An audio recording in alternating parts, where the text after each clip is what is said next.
उसी की मूर्ति भगवान सदाशिव है। सदाशिव अर्वाचीन और प्राचीन विद्वान उन्हीं को ईश्वर कहते हैं। उस समय एकाकी रहकर स्वेच्छानुसार विहार करने वाले उस सदाशिव ने अपने विग्रह से स्वयं ही एक स्वरूप भूता शक्ति की सृष्टि की। अपने शरीर से, अपने विग्रह माने शरीर से एक शक्ति यानी उस स्त्री की उत्पत्ति की वो निकाली, जो उनके अपने श्रीअंग से कभी अलग होने वाली नहीं थी। उस पराशक्ति को प्रधान प्रकृति, वो कौन निकली उसके शरीर से, विग्रह से? उस पराशक्ति को प्रधान प्रकृति गुणवती माया बुद्धि तत्व की जननी विकार रहित बताया गया है। वह शक्ति अंबिका कही गई है। उसी को प्रकृति सर्वेश्वरी और त्रिदेव जननी, तीनों देवताओं की माता, ब्रह्मा विष्णु महेश के उत्पन्न करने वाली इनकी जननी, त्रिदेव जननी, नित्य मूल कारण भी कहते हैं। सदाशिव द्वारा प्रकट की गई, ये काल को सदाशिव कहते हैं। प्रकट की गई उस शक्ति की 8 भुजाएं हैं। हो गया स्पष्ट?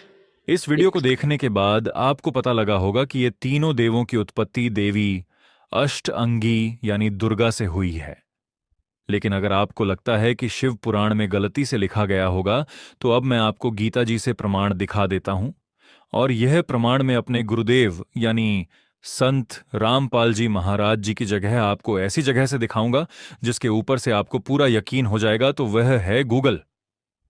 इसे तो आप जानते ही होंगे, ये तो गलत नहीं हो सकता। तो चलते हैं, हम पहले सर्च करेंगे होली बुक गीता के आधार पर तीनों देवताओं की उत्पत्ति किससे हुई है, उनकी मां कौन है।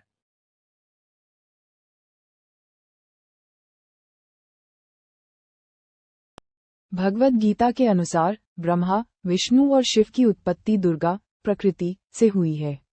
गीता के अनुसार दुर्गा प्रकृति इन तीनों गुणों की मां है और वे प्रकृति से उत्पन्न हुए हैं। तो आपको यह देखकर अभी तो यकीन हुआ ही होगा, और इस ज्ञान को तो कोई झूठा कर ही नहीं सकता, क्योंकि यह तो मेरे गुरुदेव शास्त्रों के आधार पर देते हैं। शास्त्र में कभी कोई बात झूठी हो ही नहीं सकती। कबीर ही परमात्मा है, उनकी भक्ति करने से आपको सतलोक की प्राप्ति हो सकती है। आप पहले हमारे गुरुदेव जी का ज्ञान सुनिए, फिर उनसे नाम दीक्षा लेकर अपना और अपने परिवार दोस्तों का कल्याण करवाएं। भाई, इस ज्ञान को आगे बढ़ाने के लिए हमारी वीडियो को शेयर जरूर करें। सत साहिब।